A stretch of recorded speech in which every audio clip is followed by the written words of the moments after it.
Welcome to episode 19 of Giant Mess. I am your host, Neal Lynch. I am a giant mess. I'm a Giants and Mets fan who loves movies, TV, comedy, and a whole lot more. On this week's episode, we're going to talk about my Thanksgiving, going to the in-laws, my mother-in-laws in Bucks County, PA, home of M. Night Shyamalama Ding Dong. We'll talk about The Mandalorian, the first 5 episodes from that new series from Jon Favreau, the last 2 episodes of Watchmen, The Irishman, and Ready or Not, a very underrated mystery, comedy, horror thriller that you should definitely check out. We'll also talk about the Mets. The day has come, Mets fans. The Wilpons have sold majority stake in the team, and we can all rejoice because the reign of terror is over. We'll also finish up with the Giants. Their loss to the Packers, a preview of the Monday Night Football game against the Eagles, and Ron Rivera, Riverboat Ron, as our next head coach seems very plausible. So let's just dive right on and get started with this week's episode. Thanksgiving, y'all. Now, I know we're recording on Saturday afternoon, December 7th. The full-time job has officially kicked me right in the dick, right in the butthole. It's kicked me everywhere that I'm sensitive, and I have not been able to keep up with the show, and I apologize to my dozen viewers and listeners. I don't know how you guys are getting through life without me, but God bless you. So Thanksgiving was a while ago, but I thought I'd just do a quick recap there. We went to my mother-in-law's place in Yardley, Morrisville type PA, and her daughter, my wife's sister, my sister-in-law, I know that I'm tossing around a lot of terms, but there was a person that lived in my mother-in-law's condo that recently moved out and took the bed with her. So there's a bedroom for us. There is no bed. So we put the baby in that bedroom, and that bedroom gets zero shade. No shade whatsoever. Like, the sun rises, you rise. They have blinds in there. The blinds are it's like that clip of what's his name from The Simpsons, where he's like, the goggles, they do nothing. That's kind of what it's like sleeping in that room. It's just, there's no shade. So the baby's up right when the sun gets up. And so we had to end up sleeping on the couches in the living room. And we did not get any sleep. So we went there Wednesday night, the blackout Wednesday. We did not black out. And, sorry, turning off the notifs. I don't want the notifs. Get off. No notifications right now. I'm here with you. I'm focused talking to you. No notifs. Notice off. So we're sleeping on the couches and no sleep till Brooklyn. Blackout Wednesday, we did not black out. We did not sleep Wednesday. We did not sleep Thanksgiving night. And it was, I've never been more tired in my life. Thanksgiving's supposed to be time to like drink your face off, eat a lot of food, watch a lot of football, recharge, and be as lazy as possible. And I don't feel like we got that opportunity over Thanksgiving break. Still had a good time, still had lots of good food, but there was an issue with the football. And, I'm a Giants fan, but I like watching football, And even though, and this is what I think a lot of non-football fans don't get, is like, football has to be on the TV, but my head and eyes don't have to be looking at the TV to ingest the football. Okay? So, just because I'm looking at my phone doesn't mean I'm not into the football game. But we didn't get to watch a lot of football, which is incredible to me. It's got to be like a law or a rule, punishable by death, that you cannot turn off football on Thanksgiving. It's sacrilegious, blasphemous. It just ain't right. So, not a whole lot of sleep. I think the funniest part, we binged a lot of Billy on the Street. So that was, I've always been aware of Billy on the Street, but to actually just go all in, deep dive head first into Billy on the Street, it was, I can't believe I have waited this long to dive on in. Get on in, folks. The water's warm. It's amazing. And I highly recommend it. Of course, it's tough to binge because it's a web series and it is a reduced budget, and it is shorter form than a typical sitcom or whatever. So there are instances where it gets a little repetitive at times, because it's not made like a TV show; it's made like a web series. So that can wear on you after a few hours, but probably the hardest I've laughed in a very long time. So that was a good, I wouldn't say discovery, but a good investment on our part. We caught a little bit of the Thanksgiving special from Saturday Night Live, and the only takeaway there is my mother-in-law's place, my mother-in-law and her now husband, very loud people. They just love being loud, and I have nothing against that for most of the day part. Like afternoon, that's cool. Early evening, even like a little bit late at night where we had a couple of drinks and the decibels get up there. I'm okay with that. It's the 6 o'clock in the morning that I just cannot get down with being that loud. And my theory is that these are two individuals who embrace and love and are diehard hard rock fans, like classic rock, and have been to a shit ton of concerts in their day. And so their hearing is probably shot to shit. And so that's why they have to pump the volume of the TV up to max, why they have to try and talk over the maximum volume TV while putting the stereo on max, blasting hard rock. And it's just a lot of volume. It's a lot of volume, especially, and we didn't really have an excuse to be like, hey, can you just turn it down a little bit before the baby? And now we have the baby and we finally have an excuse to be like, the baby, you gotta be quiet for the baby. Can you please turn it down for the baby? And they're like, oh, yeah. And they turn it down. You're like, no, we're still way too loud. We're way above average, and average is too loud. We need you at below average. So, but there was a skit on the Thanksgiving special for Saturday Night Live from back in the day, like when it first aired in the 70s. And it was about the Loud family.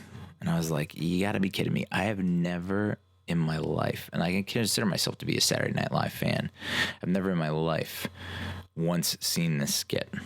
And yet it's in a Thanksgiving special during Thanksgiving when I'm with the family that is loud. I was like, and I'm watching it and I'm kind of looking at, my mother-in-law and her husband and, just going back and forth, ping-ponging between the TV and looking at them, seeing I wonder if they are picking up on this, how ridiculous it is that how loud they are and how it affects other people. And, I don't know. I don't think it hit them. My father-in-law said was like, that was when Saturday Night Live was funny, man. And I was like, yeah, that's pretty much what everyone your age says. And I'm sure I'll say the same things to my kids when they grow up, is like the Sandler Farley era was that's when it was funny. But the truth is Saturday Night Live is funny here and there. I think there are more misses than hits nowadays, but, so that was a nice little moment of irony to kind of, to ease the tensions of Thanksgiving. I don't know. Thanksgiving, it's so interesting that it's supposed to be like this time of rest and respite, and to turn your mind off and get your mind off of work or school or whatever. But it also introduces the stresses of family. And so I still had a good time, a lot of good food. Turkey, of course, but we had green beans and a bacon type thing, like yams or sweet potatoes with a syrup, a diet syrup on a case of the diabetes, and then rolls, which I love taking the rolls and making a mini Thanksgiving sliders. You just cut the little rolls. Are they biscuits? Biscuits, rolls, whatever. You cut them in half. You put some stuffing on there. You put some turkey. You put some mashed potatoes on there. Throw some gravy on it. Boom. Got Thanksgiving sliders. It blows my mind that more chain restaurants don't hop on that. That there's because sliders were huge for a while. I think they're still kind of popular.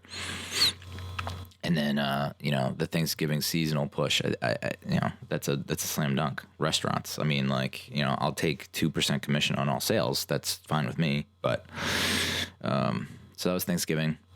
We had actually ended up going to meet with the other side of my wife's family, the aunt, at a restaurant where the waitress just was clueless. No idea what was going on. Like, we have a baby, and maybe it was her first day ever waitressing, and in that case, being a server, and in that case, okay. And I'm pretty flexible when it comes to that stuff. I'm a fuck up, so it's okay when other people fuck up. And I think I have a high tolerance for people that fuck up a lot, but this was like, whoa, dude. Like, we have a baby. We need to, get the ball rolling on food and drink so the baby sits in the chair and doesn't cause mayhem throughout the restaurant. Got to understand that. Got to bring it in a cup that she can drink from.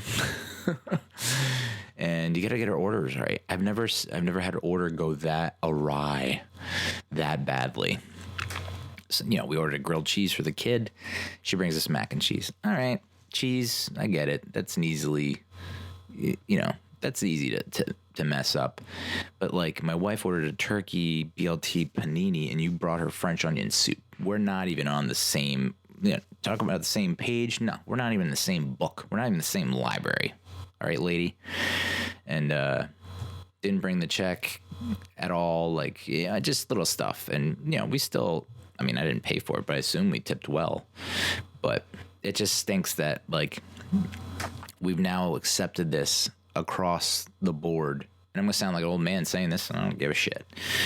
We've just accepted that when you tip what you would tip for a good job done or a satisfactory job done the same way you would for a shitty job done, what's the impetus? How are you going to learn? I was an awful waiter. I had someone tip me a stack of nickels once. Stack of nickels. After on a $45 tab. Stack of nickels. That was a big fuck you. You suck. I've had people walk out on me and not leave any tip at all, not pay at all. So, and that made me say, okay, I either need to get better at this job and really crush it, or fuck this job. I don't want it anymore. I'm out. And that's how you weed out the bad performers.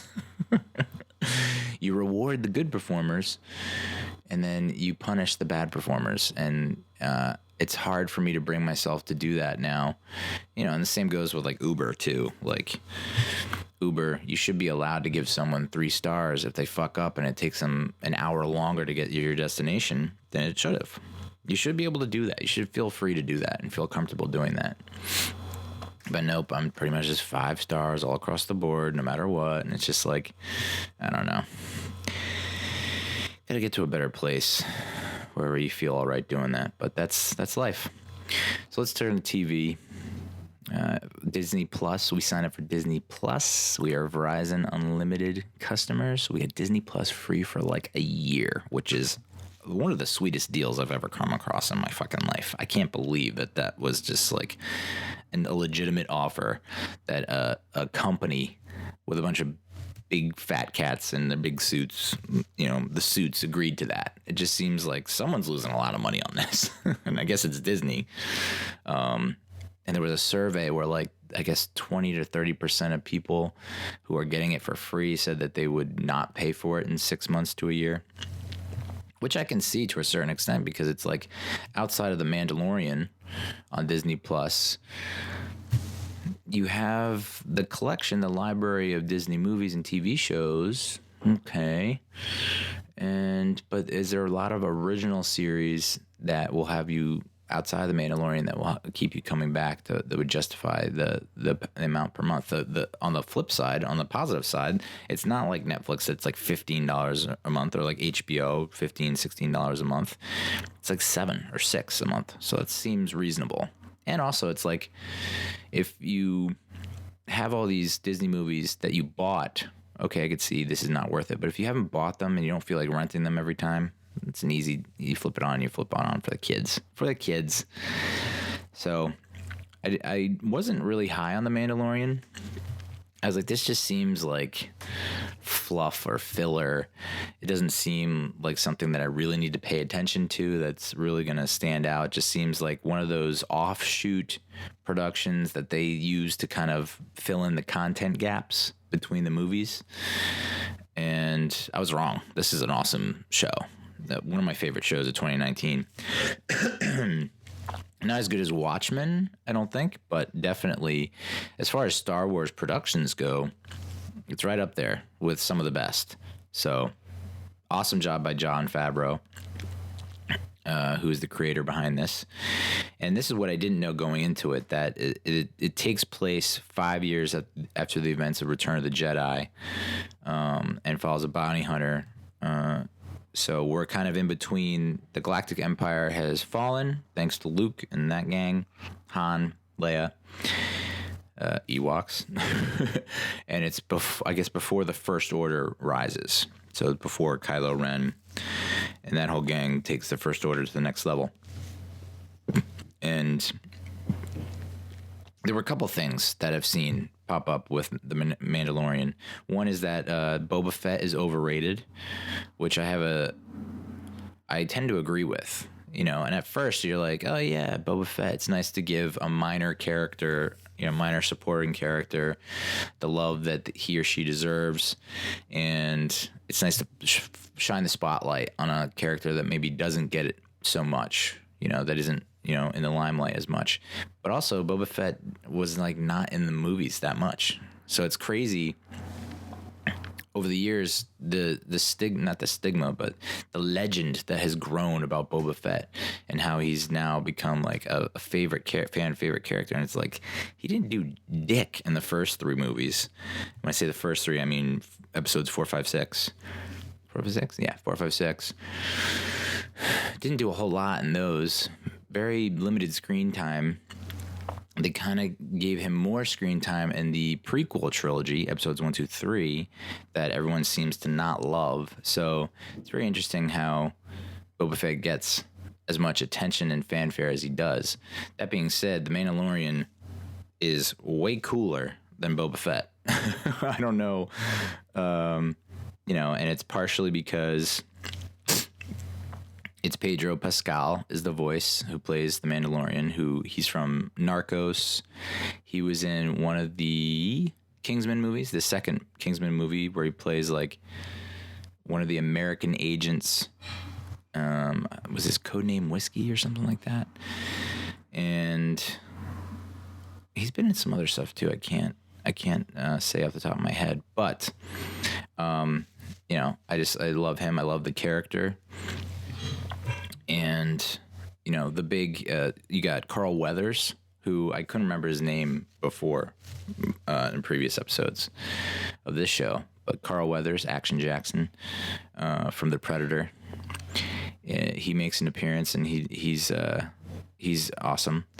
And then, who else you got floating around? Gina Carano, who, when I was single, I had this unreal fantasy, which it's redundant, Neil. All fantasies are unreal.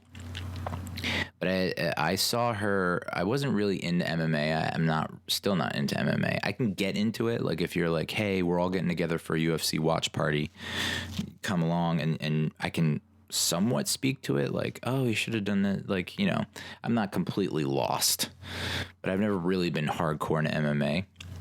But then Gina Carano went on like Conan, and interviewed with Conan, and was talking about how she got into the UFC and into MMA originally. And she's like, yeah, me and my boyfriend were on the couch, drinking 40s and wine. And I was just like, say what? Like, the fact that you're drinking a 40 and you are an attractive lady, we are meant to be. And you mentioned something about a boyfriend. I don't know, but that guy's out. I'm in. And so I was like, I can see myself with Gina Carano. Like, that's how delusional I was. I can see myself with Gina Carano. And she could, I assume, get me in like cool maneuvers and holds from the UFC. And then somehow that segues to sex. And that's my relationship with Gina Carano. She beats the shit out of me, but also gives me that sweet loving. Yeah. Okay, Neil. So the critics' consensus for The Mandalorian. It's action-packed and expertly crafted, if at times a bit too withholding. Okay. It's a welcome addition to the Star Wars universe and benefits greatly from the cuteness of its cargo. And by that, if you haven't seen it yet, I don't know that this is necessarily a spoiler. This is only a spoiler if you have not been on the internet in the past 2-3 weeks or month. You don't watch TV. You don't listen to the radio. Pretty much you literally have to live underground in a tomb, in a cave, with zero access to anything. So I don't think this is a spoiler by me saying it. But the Baby Yoda thing. The Baby Yoda really does carry this series a lot. And I'm saying if you were to remove the Baby Yoda from the situation, are we talking about it as much? Is it as good? Does it draw you in? Maybe not. Probably not. But watching this, I didn't understand that when or where this took place. I was like, when people are saying Baby Yoda, I'm like, okay, that is Yoda as a baby. But it turns out, no, it's just another creature from his species. I love that he ages way slower than us. So he's 50 years old, this baby, or it's a she. I don't know. The child. They keep referring it to as the child. So the child is 50 years old. But is still a baby. But can still do cool shit. It's got a 94% of critics gave it a favorable review on Rotten Tomatoes. 95% of the audience gave it favorable reviews, and I'm right on board with that. Oh,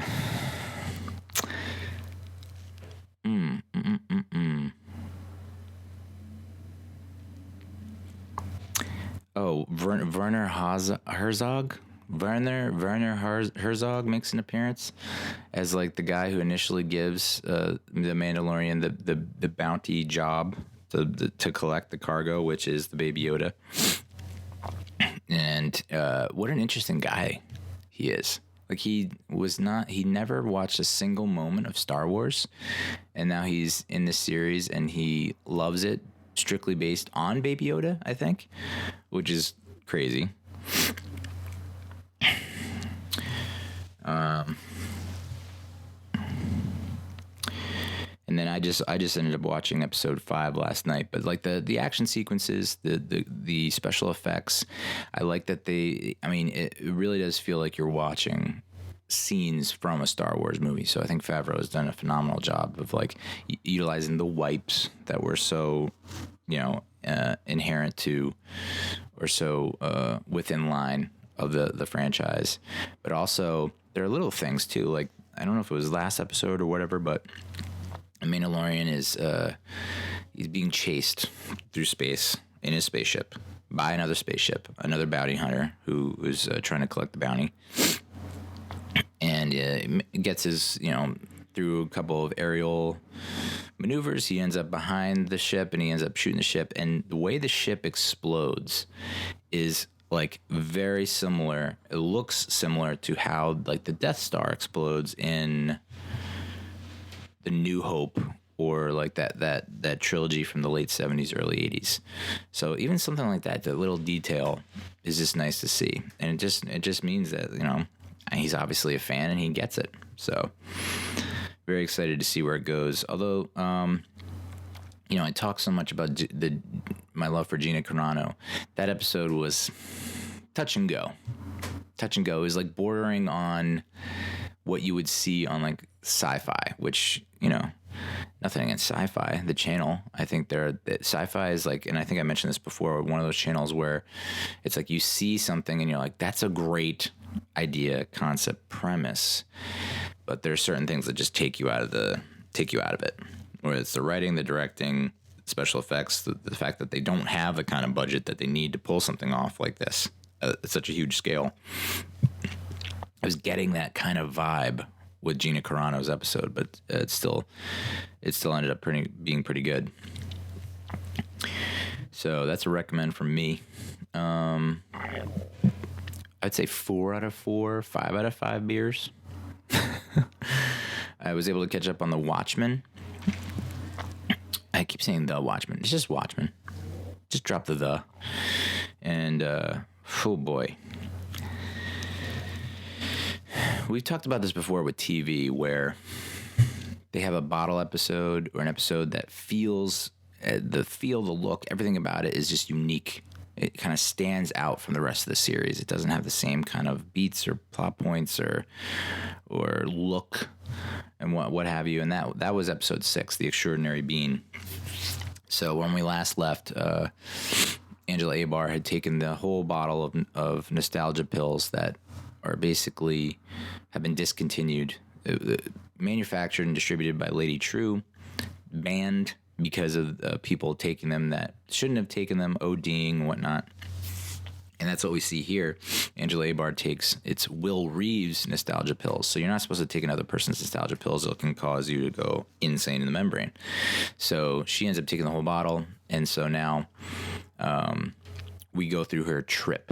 Essentially, we go through seeing all Will Reeves' memories, and it turns out, yep, he is Hooded Justice, as we thought, as what I put together in episode 1, and he is in fact gay, because he does have an affair with Captain Metropolis, who seems like not a great guy. I don't know if it's just that time and era, like the 30s. Into the 40s, where, I mean, Metropolis is kind of, in a tough spot as it is, as a white man superhero who's gay with a black partner. It's like the ultimate double whammy, triple whammy, whatever you want to call it. So, back then, if it were now, you'd be like, this guy's a total asshole. But since it's in the 30s, 40s, where it's like way, way, way off limits, you kind of understand where he's coming from a little bit. But we see Angela kind of progressing through all these different memories, and she kind of uncovers, I believe, what will eventually be the plot for the current iteration of the 7th Cavalry, which is just another iteration of the KKK. Back in the 30s and 40s, when she's experiencing Will's memories, it's known as, there's a plan called Cyclops, where they're hypnotizing black people at movie theaters to attack each other. And when we and so we find out that's, we progress through that to present day, where she sees that Will Reeves was able to convince Judd, the chief of police in Tulsa, to hang himself using that same kind of hypnotic technology that the KKK was using for their Cyclops plan back in the 30s and 40s. And that's when Angela wakes up at Lady True's headquarters, and she has like some kind of treatment that leads Angela to believe that she is somehow connected to Will Reeves. And we find out that in the episode 7 that that's not true. And before we get into episode 7, I'm seeing like there's certain tweets from people who were super into the graphic novel, who just hate this series, that say they're bastardizing the characters and all that, was built from the graphic novel has been completely ruined by this series. And maybe I need to read the graphic novel, because I just don't see how that's the case. And in my head, it feels like those people are...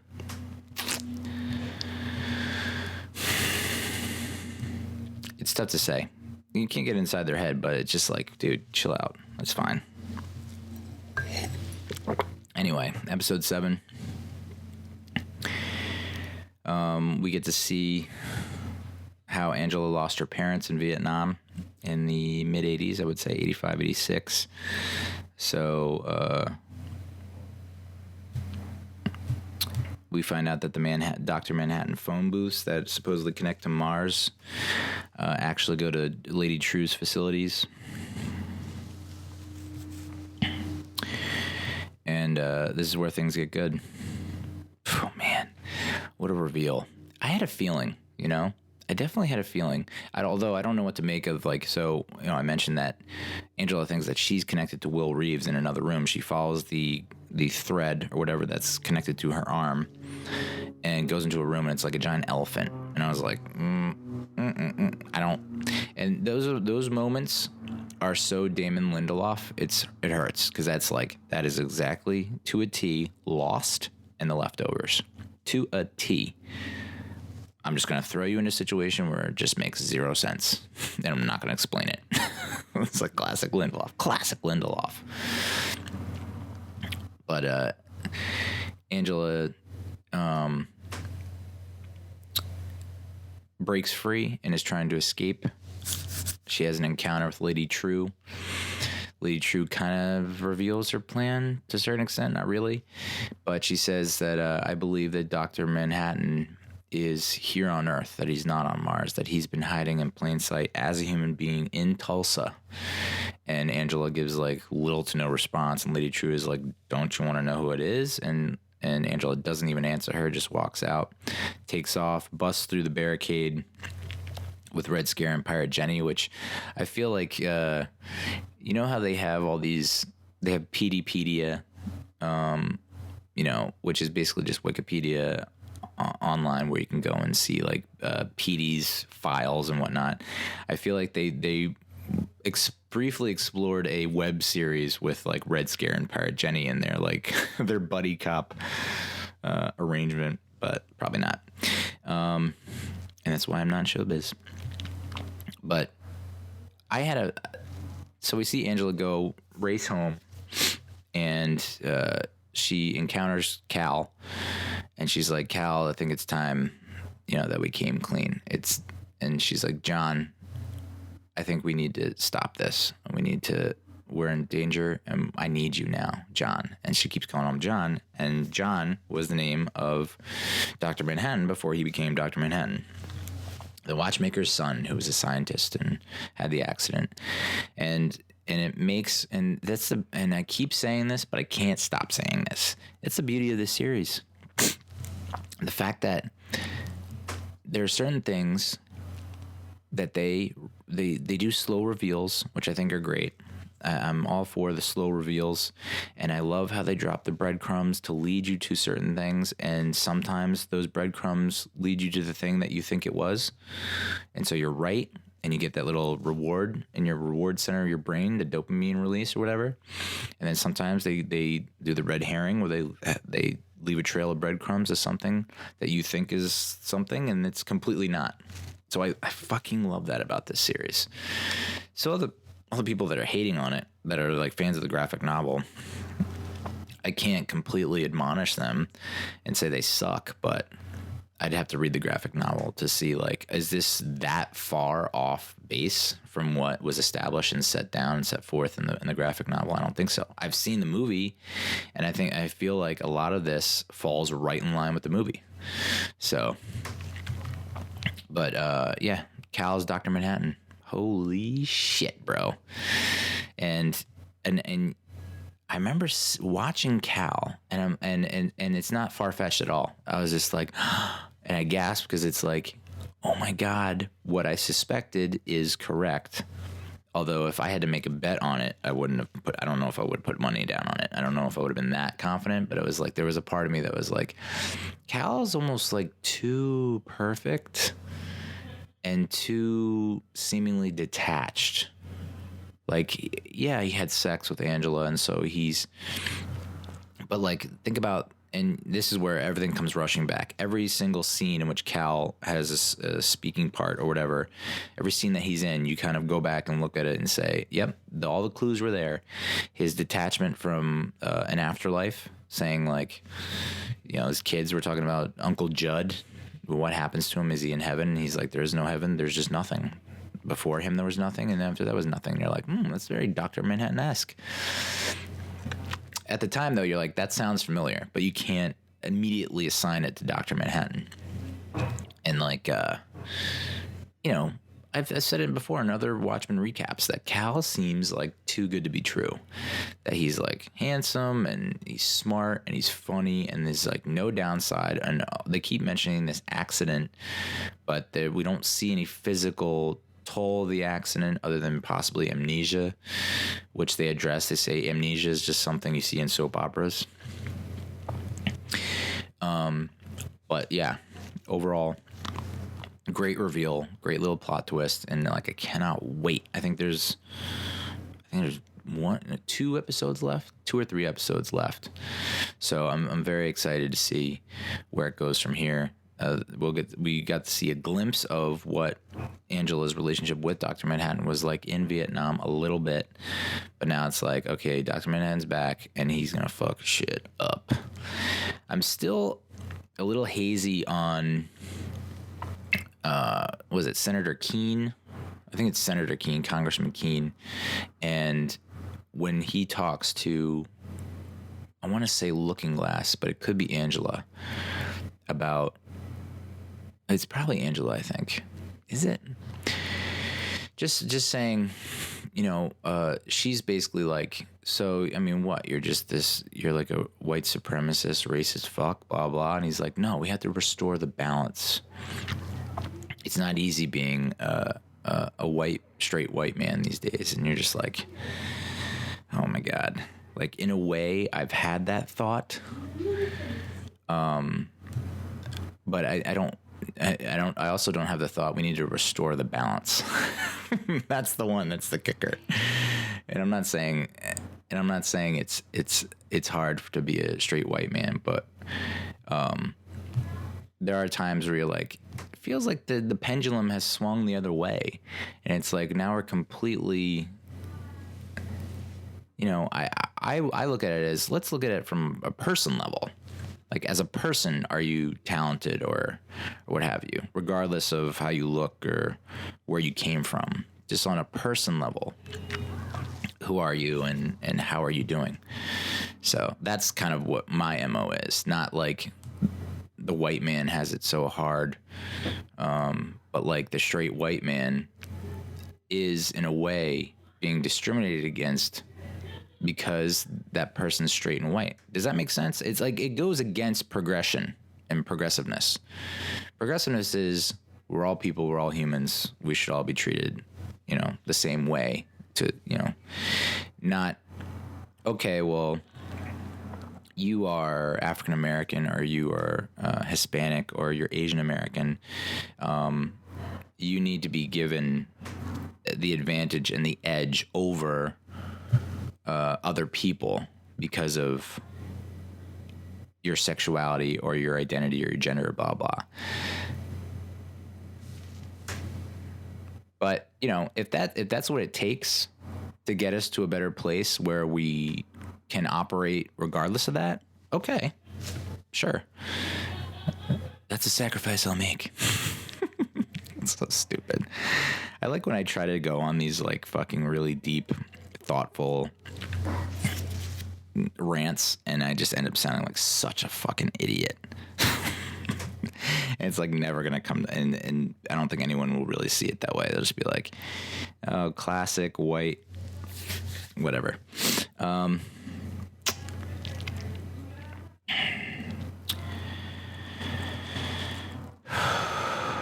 Oh, Veidt almost escaped, so that was kind of cool. We saw Adrian Veidt. He's in the suit, and he gets launched through the atmosphere.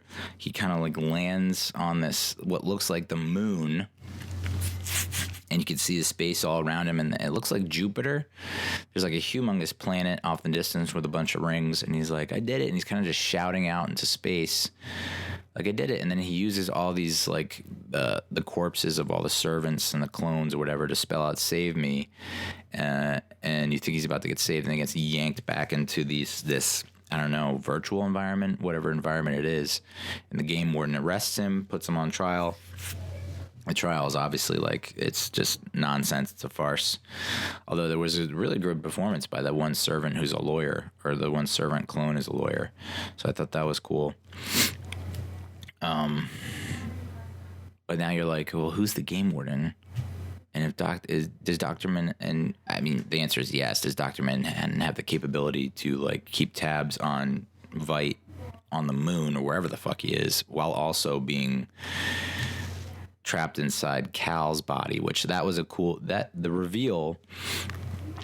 That scene was done so perfectly. Because it's like, Angela's coming off of going through this nostalgia pill bend where she's gone through a really, like, traumatic psychological experience. And you got to think there's going to be some side effects or whatnot, because she's fresh off that when she's back home with Cal. So there's a part of you that's like, is she crazy? Like, has her mind really been fucked by this trip? And when she grabs the hammer, you're like, there's a possibility that she hits Cal with the hammer and kills him, and it's like, oh boy. And so there's that second where she hits him and you're like, oh my God. And then when she starts peeling away and cracking away the shell of Cal, that's when you see the blue glow and you're like, oh yeah. So that makes me think that Manhattan can't possibly keep tabs on Veidt, because when she is peeling back the shell of Cal, she kind of pulls out this like chip or whatever, this little chip, like red chip or plastic chip that looks like it kind of blocked where his little neutron electron logo would be on his forehead, which makes me think it's like an inhibitor that inhibits his powers and his capabilities and whatnot. And that makes me think that he does not have the power to control Veidt while he's in this Cal shell. But, oh, baby. Just gets getting better and better, dude. I still, going back to the Senator Keene thing, I know I'm beating a dead horse, but I don't get it. So restore the balance feels like a Make America Great Again, like thinly veiled, let's get back to the institutional racism of the yesteryear type of thing, which in that case, it's obviously it's a show of the times. And that's what it's another reason why the show is so fucking good, because it's transcending the fact that it's able to be a show of the current times, but also, and this is the theme of time. It's able to look at what the KKK was doing, and by extension, the KKK, the New York Police Department, what they were doing in terms of suppressing, blacks and whatnot. Taking a look at 1921 Tulsa, taking a look at the 1930s, 1940s New York, and seeing how all that has contributed to where we are now in 2019, even if it is an alternate reality, how it still ties into our current real reality, modern day reality. I mean, goddamn, I don't understand how you don't like the show. I was on a conference call this week and someone was talking about, I watched the first couple episodes, couldn't get into it. And I was like, what are you fucking watching?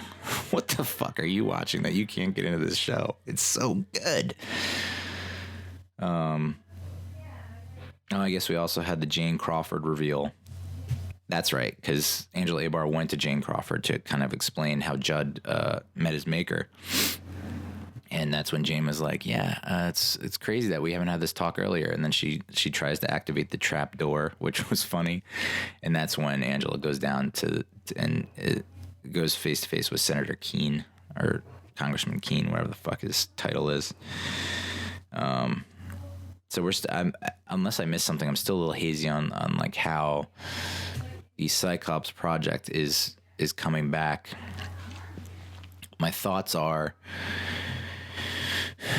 that they're going to use a more advanced form of the Cyclops project. So this, we saw it with Will Reeves and like the flashlight, where he's able to use the strobe to control Judd. So maybe they're Keene and the 7th Cavalry are going to use a similar type thing. I just don't know how they're going to distribute it on a mass scale. I guess via TV. Where they'll do it to I guess only to African Americans, or maybe to other ethnicities and minorities that have been marginalized, quote unquote. I don't know why I threw quotes under that. I just don't like saying marginalized. It just sounds like it, it sounds like, well, then they're not They're not like a Microsoft Word doc. That's what gets me. It's like, I think marginalized, I think margins, I think of like Google Docs and Microsoft Word docs. Like, they're not documents, they're people. So it's similar to like the plot in Kingsman with Samuel L. Jackson. Like, there's going to be some kind of mind control thing on a mass level, global scale, where they just go off on each other, similar to what happened to the Kingsman. They just start beating the shit out of each other and wipe out that population, and then the white race can, I guess, rise to prominence again, restore the balance. Yay. So, ooh, baby, it's gonna be good. So let's talk movies briefly. I got to see The Irishman. It came out on Netflix November 27th, which I believe was Thanksgiving night, or maybe the day after Thanksgiving. And we had to watch it in 2 nights. So we split up like kind of like, I guess, the first half-ish Friday night, and then the second half on Saturday night. Tough. It's a lot to get through, and I know someone posted on Twitter like a guide to watching it. Like, you got to treat it like a mini series. Like, this first 45-minute chunk is episode 1, the next 45-minute chunk is episode 2, blah blah. It's 3.5 hours, and I'm seeing on a lot of, we're getting to the end of the decade, but we're also getting to the end of the year. So you're seeing a lot of best movies and best films of 2019, and you're also seeing best movies, best films of the decade. And The Irishman is, across the board, is on everyone's top 10 best movies of 2019, and it's hard to disagree with. Just on the name power alone, directed by Martin Scorsese, Robert De Niro, Al Pacino, Joe Pesci, Harvey Keitel, Ray Romano, Bobby Cannavale, Anna Paquin, Jesse Plemons. You got the star power, that you got the actors that know how to act and can deliver amazing performances. It's based on a book by Charles Brandt called I Paint Houses. Should probably remember that. The screenplay is written by Steven Zalian, who, that name probably doesn't ring a bell for a lot of people, but he created The Night Of on HBO, which is a series I highly recommend. He also did the screenplay for The Girl with the Dragon Tattoo, Moneyball, American Gangster, Gangs of New York, Hannibal, Clear and Present Danger, and Schindler's List. And when I think of Hannibal, all I can think of is that fucking scene with Ray Liotta at the end. Holy shit. Holy macaroni. The budget for this, almost $160 million. And it's playing in theaters, but very limited theatrical run. And it's grossed less than $800,000 worldwide. So the approach by Netflix is very interesting. You're thinking to yourself, how the fuck are these guys making money? And I think it's just like they found that Apple model of success where it's like, we're going to charge you a somewhat modest monthly fee that doesn't really register with you as a high fee. And when you're going through your budgets, you're not saying, oh, we got to get rid of this $9 a month fee, unless you have a ton of them. So I think that's how Netflix has found success, and I read a statistic somewhere that said they're now available in like 300 million homes. So it's like, do the math. 300 million, even if people are sharing passwords, take half of that. 150 million times $10 a month. They're just, it's just they have more cash than they know what to do with.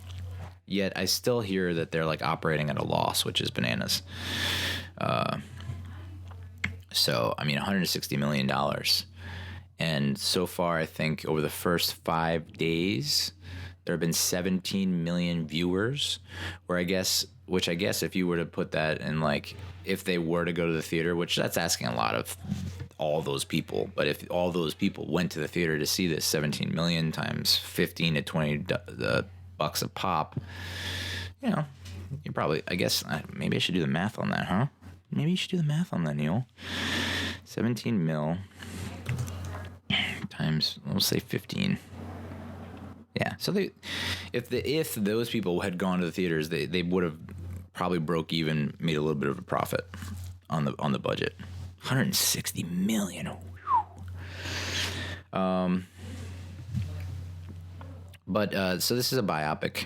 It's about a mob hitman, guy who worked for the Teamsters, Frank Sheeran, whose nickname is the Irishman. And Robert De Niro plays Frank Sheeran, and we open on him in like a retirement home, where he's kind of relaying his experiences in his life to, I assume, a journalist or reporter, or like the author of the book, Charles Brandt. Although you never get to see him, it's just first person point of view, which I thought was cool. And so we get to see him like basically telling his life's tales to this reporter, this journalist, who Frank's been a very mum's the word kind of guy. He's been very loyal over his career. Well, I say loyal, but it's like he's loyal to the mob, essentially. He's loyal to Hoffa for a very long time, but then, he gets the order but whatever. So I guess Sheeran died in like 2003, I think. And leading up to that, no one knew where if Jimmy Hoffa was killed, and if he was killed, where is he buried? And like when I hear Jimmy Hoffa, like growing up, the only thing I associated with Jimmy Hoffa was like he's buried underneath Giant Stadium, in the end zone of Giant Stadium. It's the only thing I really knew. Which I don't even know how that. After watching this movie, I don't even know how that's possible. Like, why would you off him in Detroit or outside Detroit and then transport his dead body all the way back to the Meadowlands and then bury him underneath a football stadium? That's high traffic. It just seems, I don't know, so far-fetched.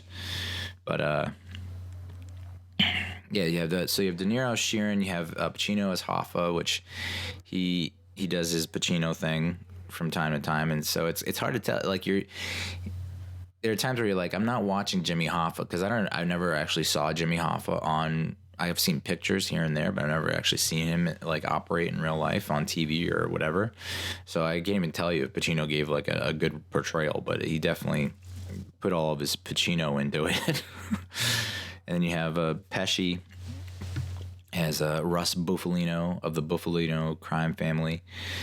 Ray Romano as either his brother or his cousin, Bill Bufalino, which Ray Romano did a great job in this. Bobby Cannavale, who's like one of my top 10 actors on the planet, who I think I might have met. I might have actually got to hang out with him at like a screening in like 8 years ago.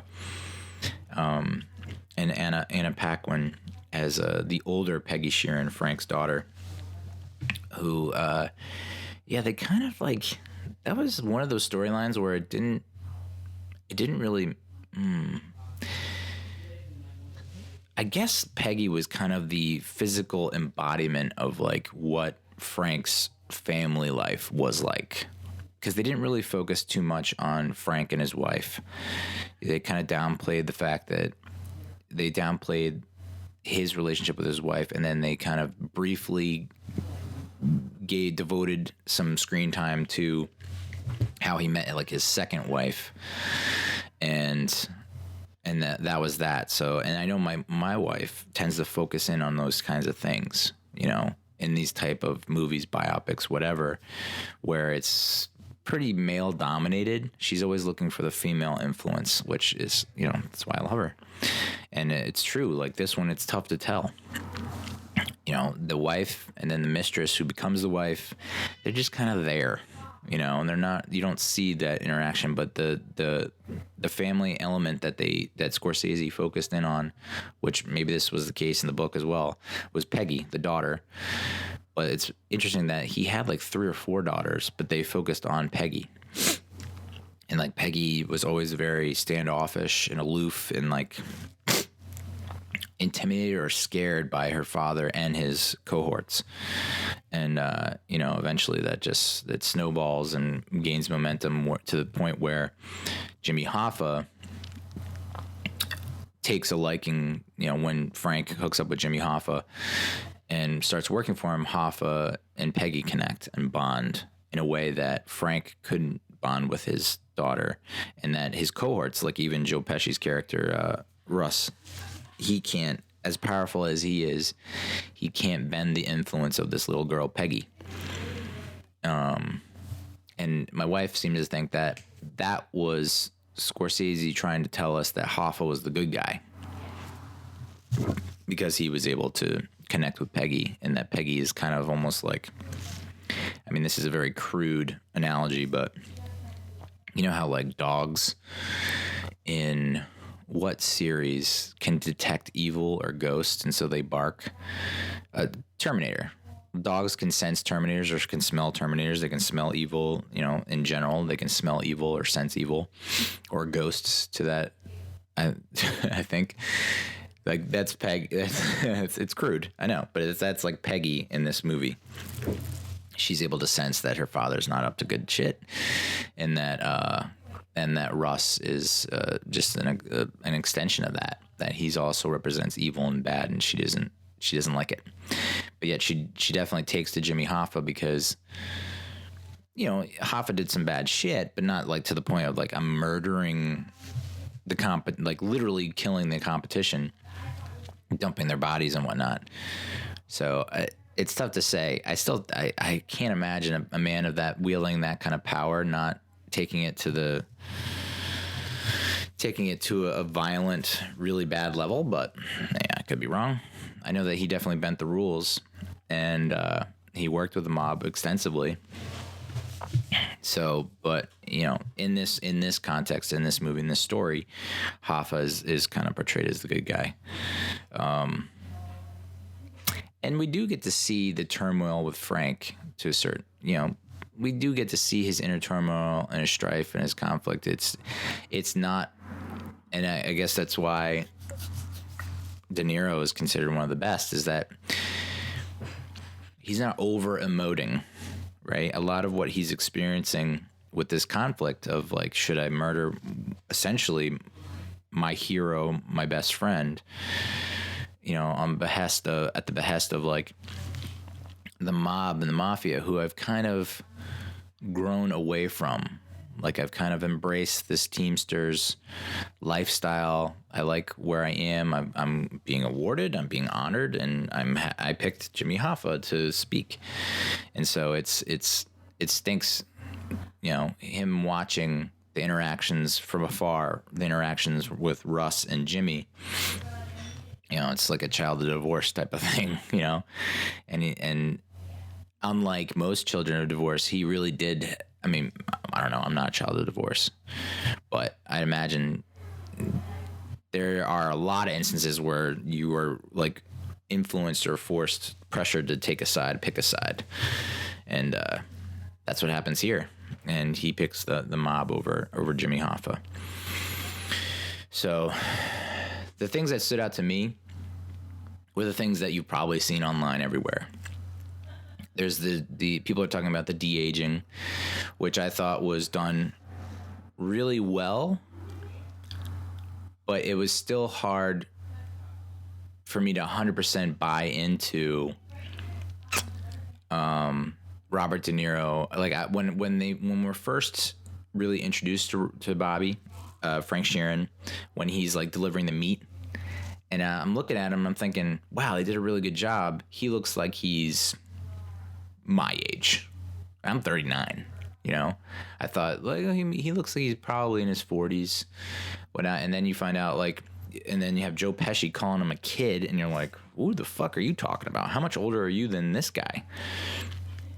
And then I guess you find out that he's like fresh out of the war, and maybe he's 30, and I was just like, I don't know about that. Like I've seen Midnight Run, dude. Like I've seen Taxi. I've seen Robert De Niro when he was like in his 20s, early 30s, and he didn't look like this. So that's where it's hard to disassociate. You're like, well, you're not watching Robert De Niro at 20 or 30. You're watching Frank Sheeran at 20 or 30. So, but the scene where he finds out that Peggy was getting harassed by like a store owner or an employee at a convenience store down the block, and he grabs Peggy and takes her to the store, and then he beats the shit out of the store owner, and you're like, that looks like an old man. And that was very poorly done, you know. It's like, you probably could have gotten away with him, but that's not Scorsese. He's like, you're just getting away with seeing like punches fly like through the window behind a aisle or a display, and you're like, oh my God, he's really taking it to him. But when he brings it out onto the street and the sidewalk, and I understand why he did it, because that's just the mob mentality, is like, I want everyone to see that I have power and influence and authority, and I need everyone to see, like, you don't do this to me and you don't do this to my family. So I totally understand it. It just looked really bad. I think at that point you gotta, I feel like you gotta get like a stunt double or something and just do your best trying to digitally mask De Niro's face onto the guy's face. But yeah, that kind of really, that was laughable. That was funny. But also every time De Niro whacks someone and shoots someone, I'm so used to, and maybe I just haven't seen him do it in a long time, but I'm so used to seeing someone with a gun like straight arm out and shooting that way. And De Niro does this thing, and I don't know if it's because of the gun he has, because it's like I don't know if it's a Derringer, is that a thing? But it's a very small handgun. And the way he shoots, and you can't see this if you're just listening to the podcast, but if you're watching the video, he there's a lot of bend in his elbow, and he like kind of does like this punching action, like a little thrust action. When he shoots, he thrusts the gun a little bit, extending the arm, so it's not straight arm pop pop. It's like and I guess that's like really helps with your aim. Maybe I think it might fuck with your aim. But that always kind of like stood out to me. Like, that's how you pop someone? You just do like,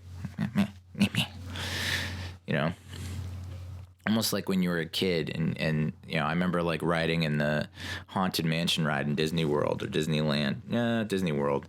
And, you know, my dad teaching me, like, if you get scared in the dark, you have a gun. And I was like, I don't have a gun. He's like, yeah. And he like turns my hand, you know, into what looks like a gun, and he's like, yeah, you just get scared, you take your gun and you just shoot, pop pop pop, and then like that's what it looks like when Robert De Niro pops someone in The Irishman.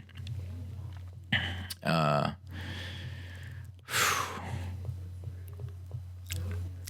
this happens with and there's like that scene where Hoffa ends up getting whacked is very similar to what Tarantino did with Once Upon a Time in Hollywood, where, you know, I think a lot of filmmakers would have sped through the scene or maybe cut it down a lot, and it would not have given it the proper service. Like Tarantino and Scorsese are like, I'm going to let this breathe, and I'm going to go through every aching moment of this really slow scene, because I want the dread to build, and I want the anticipation there, and I want the suspense, and I want, you know, I want to effectively set up what the payoff is going to be, so that it you know, it carries more weight. And that's what the Hoffa, when he does end up getting whacked, you know, the whole time you're sitting there like, oh man, I really hope De Niro is like having second thought. You can see he's having second thoughts. He's very torn, and he's looking around. He's like, you know, and you're thinking to yourself, is he thinking about like, how am I going to get out of this? If I pop this guy, can I pop these two guys? He's like surveying the landscape. He's taking a look at the dimensions, and he's, you know, you're thinking when he finally gets in the house with Hoffa, is this the moment where he's like, Jimmy, you're a target, and like we gotta go, and like they're gonna run off into the sunset together, but no dice. So I mean, you know, spanning years and years and years. I mean, it spans 60 years. It spans, which is a lot to squeeze into a movie like this. The critics' consensus: it's an epic gangster drama that earns its extended runtime. Irishman finds Martin Scorsese revisiting familiar themes to poignant, funny, and profound effect. So 96% of critics gave it a favorable review. 86% of critics of the audience gave it a favorable review. And yeah, I think the main takeaways for the audience, at least, was the runtime. I don't know that it really deserved 3.5 hours, but then again, it's a man's life. And he had a lot of shit go down in that life. So it's like 3.5 hours seems reasonable. But even like,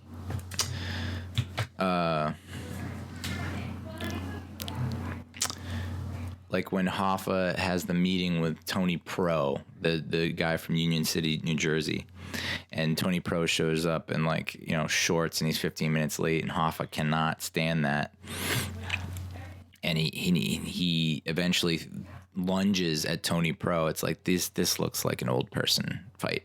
This looks like an old person scramble. And even, you know, Pacino acknowledged that. He's like, I'm 70 plus, almost 80 years old, and you want me to, you know, act like I'm in my, you know, jump out of my seat like I'm 40 or 50. It's just like, I don't know if it's going to happen. So maybe there's certain things they could have done differently that could have not taken you out of the moment in the story. I mean, the writing's there, the acting's there, the cinematography's there. It's just the little action-y sequences. It's like you could have probably just subbed someone in for that. Al Pacino eating ice cream. That's a thing. Like, what the... I've seen a few people eat ice cream like that, where it's like very...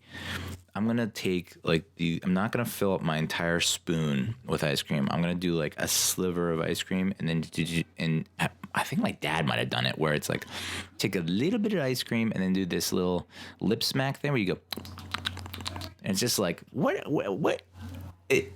And it actually reminds me of a video that I put together, that I helped upload and publish for either Bon Appetit or Epicurious, where it's like an ice cream expert, and the ice cream expert does what Al Pacino does in this film, where he has like his little spoon that he has to have, his own ice cream spoon, and he takes just a little bit of the ice cream and he puts it on his tongue or his palate, and then he like kind of just does.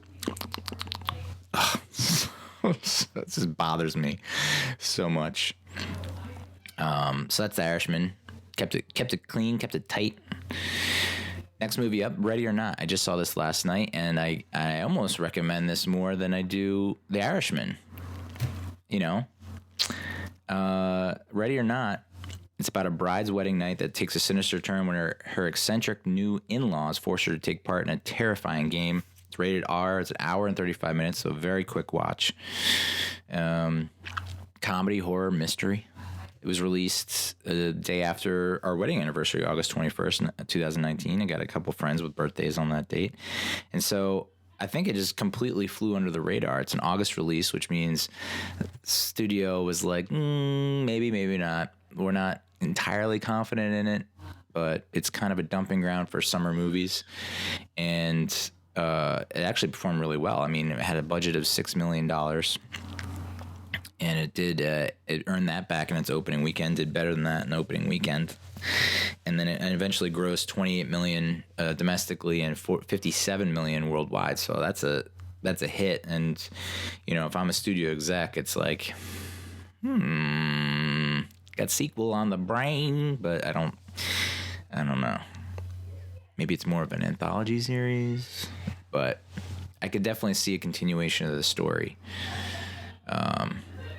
There's potential there. I just don't see it as a one-off. I think it did, and I don't want to ruin the appeal, but the fact that it's from like new directors. So it's directed by Matt Bettinelli, Olpin, and Tyler Gillett, who don't really have a ton of titles, feature-length titles under their names.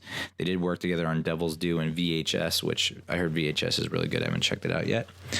And it's written by Guy Busick, who wrote a few episodes of Stand Against Evil, which is another series that I haven't seen, but is critically acclaimed, and Ryan Murphy, who I don't think he had any major credits. 89% of critics gave it a favorable review. 78% of the audience gave it a favorable review. And I was like, I was very about that movie. I was bad about it from like the opening scene. I was like, yep, I'm in love with this movie right from the opening scene, right from the get-go, which is rare. Critics' consensus: smart, subversive, and darkly funny. It's a crowd-pleasing horror film with giddily entertaining bite. And nailed it. It stars Samara Weaving as Grace. She kind of looks like Margot Robbie in a way, and she is. I've seen The Babysitter, and I was like, I can't place her, but yeah, she's B from The Babysitter, which was I can't remember if that came out in theaters, but it's on Netflix and is it's directed by the guy who did Terminator Salvation, I think. Not Guy Ritchie. Maybe it is Guy Ritchie. One of those. MG, is that a guy? Mick G. I think that's the guy. I think that's an underrated movie. Horror comedy as well. And she was also in 3 Billboards Outside Ebbing, Missouri, which it's been a while since I've seen that, and I don't remember her in that. But she'll also be in Bill and Ted Face the Music as Bill's daughter. So remember the name, Samara Weaving. She did an awesome job in this movie. I mean, she was just like, her mannerisms, her delivery, her ability to work off of the other actors. I mean, just very natural. And it was hard not to root for her. You know, there wasn't a moment where I was like, oh, that bitch. Or like, there was never a moment where I was like not on her side and not pulling for her 100%. Adam Brody. Seth from the OC, and he also had a cameo in Shazam. He plays Daniel Ladomus, the groom's brother, alcoholic brother, and he's got the best one-liners across the board. Although there were some other lines from the parents that were very parenty that were just like, that's pretty funny. But I'd say Adam Brody knocked it out of the park. Mark O'Brien plays Alex Ladomus, the groom. He's from *Halt and Catch Fire*, which, again, that's always on a lot of the critics' top 10 lists for TV shows of the year. So I would like to check that out. I think it's AMC, but it's also on Netflix. *The Darkest Minds*, which I didn't watch, and then *Bad Times at El Royale*, which I do not remember him in that. So that's weird. Andy McDowell from *Groundhog Day*. She plays the mom, Becky. Melanie Scrofano was really funny in this movie. She plays Emily, who is the daughter of Tony and Becky Ladomus. She's also probably better known as the lead in Winona Earp, which is on, I believe it's on Sci-Fi. Could be wrong. It might be USA Network. But that's also a fan favorite on those networks. So she's like the mom of 2 who is like daddy's little princess. And she has she's like coked up and like on pills, so she's obviously disturbed and like needs some kind of needs something to get by, and she's just hilarious throughout the movie. Like, spoilers, like her, and this is where I thought like they missed an opportunity here, where I really thought they could have like played along with the running. So the running gag is like she's just inept, and this is how Samara's character Grace. This is how Grace, the bride, finds out that this game is like fucked up, and they're trying to kill her. Is when one of the 3, I guess you call them nannies, maids, whatever. They're actually like, I think they're like dancers or strippers or something. I don't know. And so she loses one of the kids. One of the maids loses one of the kids, Melanie's kid, and she's like going room to room trying to find them. And she kind of briefly pops her head into the room where Grace and Alex are hiding. And she gets blasted in the face by Melanie, the mom, and the daddy's little girl. And because she thought that was Grace, and it's like they're 2 completely different people. One's blonde with a white dress. This one's dark-haired with a black dress. Like, what are you doing? And then later on, you see her with a crossbow. Like, she doesn't really know how to operate the crossbow because she's just, she was daddy's little princess. Like, she doesn't have any skills to speak of. She's just a complete fuck-up. But her father loves her regardless, whereas Daniel, the son, played by Adam Brody, is a fuck-up, but, like, is a disappointment. Very interesting dynamic. So she's like, wielding the crossbow, like, I don't even know how to get this to fucking work. And then she accidentally shoots it and kills the second maid. And so you're like, this is fun. It's darkly funny, obviously black humor. dark humor, dark comedy. And so there's one more maid, and she's hiding. She's like, oh, everyone's dying around me, like I'm gonna hide. And Grace, the bride, finds her in the dumbwaiter, which I think that's such a funny word for like that thing, dumbwaiter. I just don't get it. But she finds the maid there, and the maid's like, she's in here. So she alerts the other people to Grace's presence, and Grace like hits the button on the thing and ends up not decapitating, dismembering, like cutting the maid in half, because the dumbwaiter is that powerful. It closes, the doors close on the maid and cuts her in half. And I was like, oh man, I feel like they missed out on a huge opportunity to have like where you think Melanie, Daddy's princess, the daughter and mother of two, is going to end up killing like the third maid also. I think they, that would have been cool if like you think she's going to kill the third maid and then ends up being Grace. But it's such a nitpicky thing in an otherwise like pretty awesome movie. The guy who played Fitch Bradley, so funny. So spot on. I mean, the scene where he's on the cell phone, like he's on the toilet watching YouTube videos about how to operate a crossbow. And he's Melanie's husband, so he married into this. And he's watching the YouTube video of like how to use a crossbow, like point it away from you, and then he's in another room at some point, and he's on the cell phone, and it's from one of his buddies, and his buddy texts like, "What up, dog?" And he writes back, "Same old, family shit." It's like, we're on a manhunt right now to kill my in-laws' new bride. So yeah, I guess if you aren't familiar, like, the plot of this is the Ladomus family, very wealthy, very rich, and they built their empire on gaming. So it was card games back in the day, evolved into board games, and then now they're like the owners of professional sports teams. And you find out from the father, the patriarch of the family, that they have this tradition, and it takes place at midnight after someone marries into the family. That person who marries into the family, midnight of their wedding, has to participate in a game. It's tradition, blah, blah. And the husband ends up telling the bride this. Alex ends up telling Grace this, right before they're about to go to bed. And so that's why you have all these other people who have married into the family have not gone through this, because there's this box. The box spits out a card or something, or you place a card in the box, and then it pops out a card that says what game you're going to play. And of course, the game that is the deadliest or deadly, I don't know if the other games are deadly, is hide and seek. So ready or not, here I come. And so when Grace pulls that, everyone gets very somber and is just like, oh fuck, now we have to kill this girl.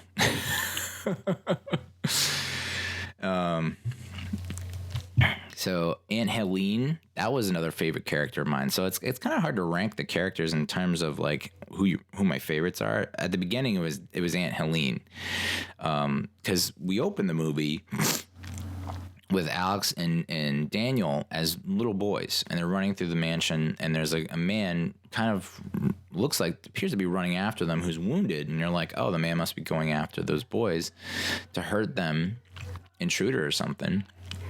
And Daniel shoves Alex in a boudoir so he doesn't see all the mayhem. And then the man confronts Daniel and is like, help me, please save me. And Daniel screams, he's here. And that's when the whole murder party comes out wearing fucked up masks and just shoots arrows into him. And it turns out to be, that's Aunt Helene's husband. They just got married. So you see Aunt Helene in her bridal gown. She's got the short black hair. And then now you see her all white hair, very stern looking, very like severe looking, and just giving everyone the creeps. And I thought, what a phenomenal job by that actress. And what a character that she has to go through that and see that, but yet still go along with everything that the family is doing to keep up to keep their success and their wealth. And the whole time, you're like, this sounds like a load of shit. This is insane. This is crazy. They honestly think that if they don't do this ritual and kill this bride in a certain way before dawn, they're all going to die. Like, that's just nuts. And, you know, so you're questioning that the whole time. And then, turns out, yeah, they were fucking spot on. They do like the, again, this is also very similar to the Kingsman in that ending, where slightly different though, where it's like the sun rises, they don't, you know, spoiler, they don't kill Grace, and they all just start spontaneously combusting, just poof, poof, poof, just like exploding into a pile of bloody guts. And it was reminiscent of the scene from Kingsman with Samuel L. Jackson, where it's like he sets off the some kind of device, and everyone's heads start popping off, but it's like not bloody and gory. It's like, it looks like a rainbow or fireworks or something like that. Reminiscent. So it was reminded me of that scene from Kingsman. A lot of Kingsman references today. Don't know why. Very weird. That's, I guess that goes to show you how influential Kingsman was. But such a good movie. Such a good movie. The scene where she is able to get, so she fights off Stevens, the butler, whatever his name is, or whoever he is, fights him off, gets into his car, and calls OnStar, or it's called TripSafe in this movie, but it's basically OnStar, and is like, hi, this is Justin. How can I help you? And he's like, Justin, call the police. I'm in a car and I'm being chased. People are trying to kill me. Help me. And he's just like, I see that you've actually stolen the car, so I'm gonna shut down the engine. And you're just like, oh fuck. Oh, such a good scene. But yeah, the scene where she's in the barn and we get kind of a repeat of the opening scene with Alex and Daniel, only this time it's Melanie's two sons. One of the sons gets out of the room and escapes and confronts or finds Grace, and Grace is like, oh, thank you, Georgie, what are you doing here, blah, blah. And he immediately points the gun and shoots her through the hand. And you're like, oh. And then she punches out Georgie, and you're like, this movie makes so much sense. But then she falls back into the pit where they have all the other bodies from all the other people that they've killed that apparently have like tried to marry into the family, I guess, along with the goats that they've sacrificed. And her like climbing out of that pit was such a visceral experience. Like, just the sounds that they used and like the visuals, and like her eventually getting up to the top using her hand on the nail. Oh, that just went through my entire body. That was tough to stomach, but so good at the same time. So yeah, I can't recommend this enough. I'm surprised it's not popping up in a lot more top movies lists. Very underrated. And I think it I remember seeing this and I was like, oh, this is a neat little concept. But then I saw like Knives Out come out and I was like, what's going on here with this trend of like murder mystery? Like, it's almost like all the kids who grew up watching Clue finally got their chance to make a movie, and they're like, well, I really liked Clue. Here's my take on Clue of the movie. Not much else to say about this. I thought maybe I had a little bit more, but no, it's good enough. Go see Ready or Not. You won't regret it. All right, so that's movies. We'll briefly talk about the Mets. And I don't know that we need to spend too much time on the Mets. All I know is, hallelujah, amen. Our prayers have been answered. We did it, y'all. All that juju we were putting out into the world to sell the team, it worked. So, like Redskins fans, it's possible. You can get your owner to sell the team and Knicks fans, you want Dolan out, Redskins fans, you want Snyder out. It can be done. Just look at the Mets. You just have to find a billionaire who may or may not have done some shady shit, but is like a Teflon Don and is willing to pay excessive fines to avoid jail time. And that's what the Mets have done with Steve Cohen. Steve Cohen is so rich that he got fined like $148 million for some kind of crime or violation and just paid it. He probably just wrote a check like the next day or had direct deposit withdrawal. Like it just was not a problem. Like there was that, and I still think this is horseshit, but there was like a banana taped to a wall at Art Basel in Miami. And it sold for like $120,000, and Clem from Barstool Sports made a joke and said that Steve Cohen probably bought it just to eat the banana for breakfast. So I learned that Steve Cohen is the inspiration for Bobby Axelrod in Billions, which I like Billions. I don't know if that we've completed either season 3 or season 4, but and you know the Axelrod kind of rubs me the wrong way most of the time, some of the time, because it's just like, how can you be that fucking pompous as a human? But it's like when you have more money than you know, when you are a billionaire, you're not a human at that point. You're just not. I'm not saying you're a monster, but you're just not a human being. You don't know what being a human being is like when you have billions of dollars. Someone said that Cohen spent more on a sculpture than the Mets have on any one player. And then right as that's happening, or maybe after or before that happens, we see Zach Wheeler signs with the fucking Phillies for 5 years, $118 million. And you're thinking to yourself, if only the timing were different, would Cohen have kept Wheeler? So I think the timing happened where it was like Wheeler was about to sign, and then it's announced via Tiki Barber, which is bananas, that Steve Cohen's going to purchase majority stake from the Wilpons. So you almost wonder, like, if Cohen were just like a day earlier or 2 days earlier, would have been like, Zach, 5 years, $118 million? What are you talking about? Here's 5 years, $300 million. And we would have Zach Wheeler. And he had to go to the Phillies. And I know he said that he wanted to stay close to their home in New Jersey for his family's sake. And all right, I get that. And I know, like, I'm going to catch shit for this from other Mets fans, but I'd almost rather him sign with the Yankees than the Phillies. I just don't want to have to face him fucking multiple times per year. But then again, it does give us multiple chances per year to shove it down his throat and be like, see, should have stayed with your boys, your hometown boys. But I can, if you're Wheeler, the Mets have been dangling you for years and years and years as trade bait, and you don't honestly feel valued by the organization, the franchise. And, you know that the Wilpons are stingy, so it's like, I don't know, I'm not going to get rewarded for what I'm worth or what I think I'm worth. Fuck it, I'll go to the Phillies because they're closer. I just wish he really went outside the goddamn division.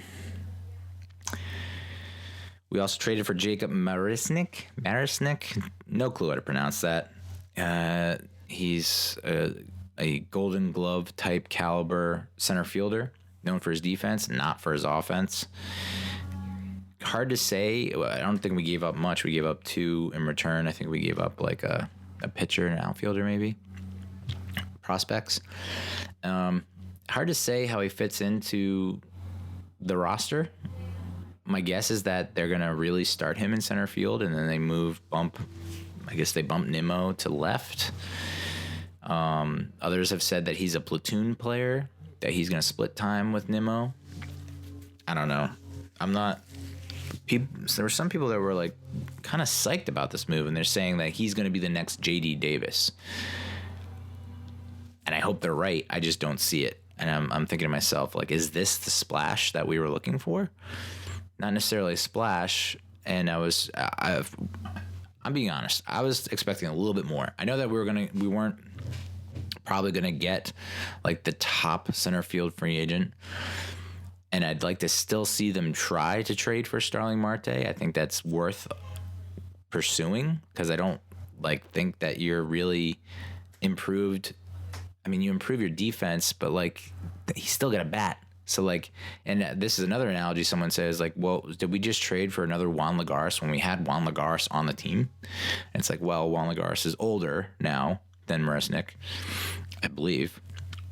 So, there are a lot of different ways to look at this. I'm of the mindset that I'm not incredibly psyched about it. I think he's a nice piece. I don't think he's going to be the next J.D. Davis, and I'd still like us to get Starling Marte.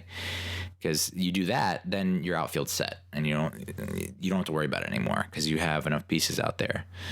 But the good news continues to pour in. Luis Rojas is going to join the staff. He was one of the manager candidates under that was in consideration with Beltran, and now he's going to be serving with Beltran. So I think that strengthens the staff there. And then we're going to consider trading Jed Lowry and Jeris Familia. But we have to package in a young, low-cost player. And so that when you hear that, you think either Dom Smith or J.D. Davis. And again, I think it's stupid to trade Dom Smith because he gives you depth at first, allows you to sit Alonso to get a rest day in. Then again, do they have other people that can play first? And is that a reason to keep J.D. Davis? Can you teach J.D. Davis to play first? I don't know. You taught him the outfield, and he did okay. So I think Dom is not as versatile as J.D. Davis, and I think that's why Dom would get packaged. I'd hate to see him go because I think he provides you insurance at first, but then again, it's it's first base. I mean, it's not... I know I shouldn't talk, but it's not like you're losing depth in the outfield, which they severely needed last year, and they had to move Dom to the outfield, and he couldn't play outfield. Whereas JD played outfield, showed flashes of capability out there.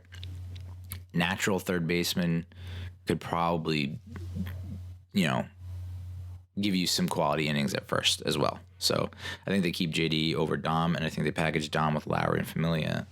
But I don't know who is going to sign on for that after seeing that fiasco last year.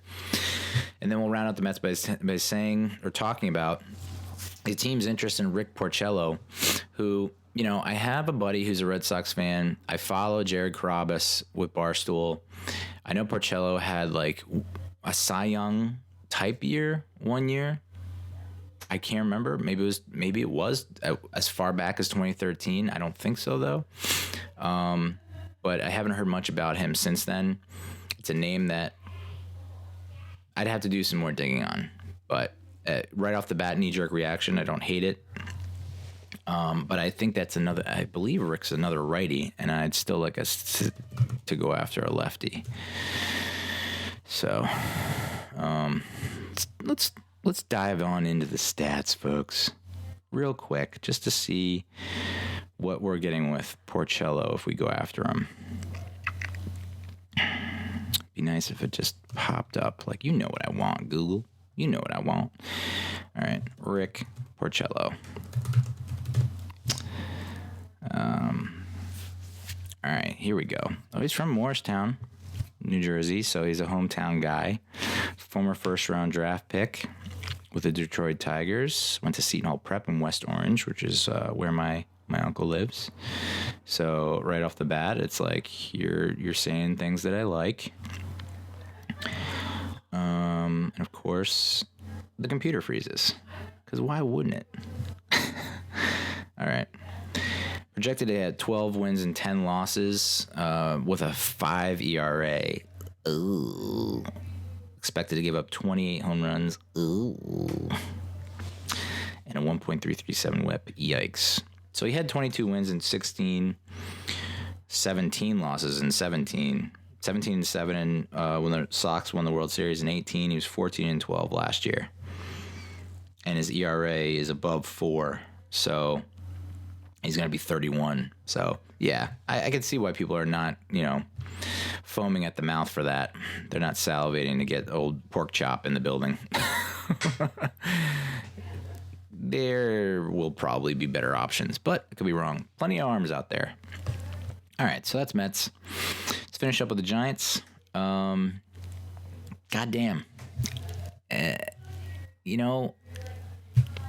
It's games like the game against the Packers that,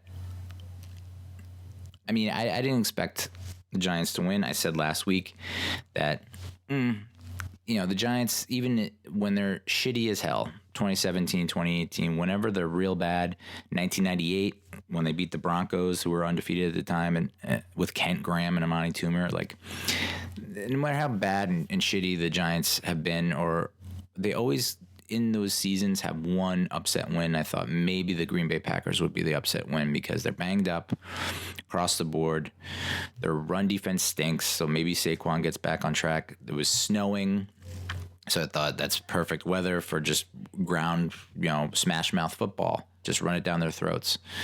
Wide receivers are banged up. Secondary is banged up. They're vulnerable. I thought maybe we can pull something together. Of course, we didn't have Golden Tate. We didn't have Evan Ingram. But we did have Damari Scott. Who? Yeah, it's a great response. Who the fuck is Damari Scott? All of a sudden, he's on the team, and he's also, like, starting, and he's getting a lot of snaps. And, I've given you plenty of examples of why Pat Shurmur should be fired, I think. He's done a lot to not make a good case for him keeping him on. He can always point to the injuries. I get it. The fact that we've never had on the same field at the same time Saquon, Tate, Shepard, Ingram. I get it. That sucks. But here's another example of why Pat Shurmur should not stay with the Giants beyond this season. You have a very crucial third down. Game is still within reach.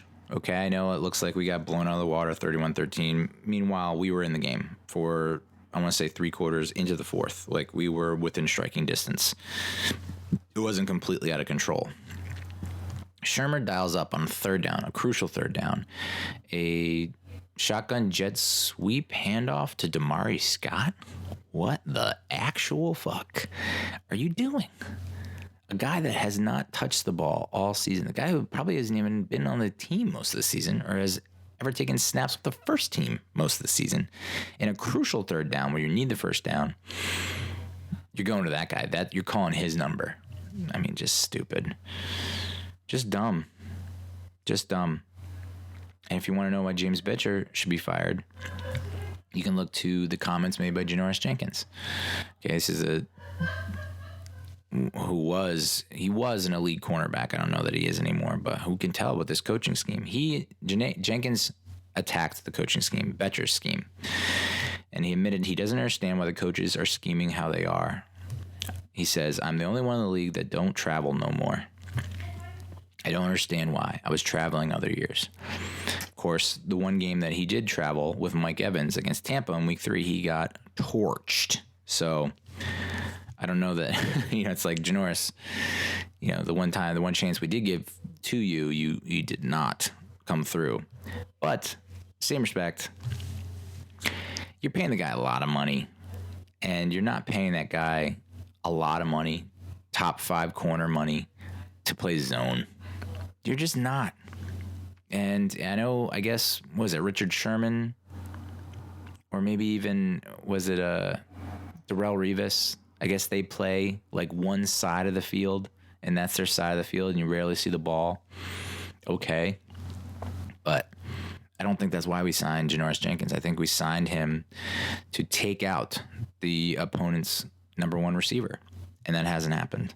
So even though he stunk against Mike Evans, maybe he doesn't stink against the other number 1s, and we don't have essentially no-name receivers that I've never heard of from Green Bay going off for averaging like 30 yards a catch and multiple touchdowns. Just a thought. So, yeah, I think we're finally seeing that the coaches, it's a combination of no talent and bad coaching. And I'd like to think that with that, Gettleman has not misfired that badly on a lot of the first round, second round picks. I know people are very critical of Will Hernandez and saying that Will Hernandez has taken a tremendous step back.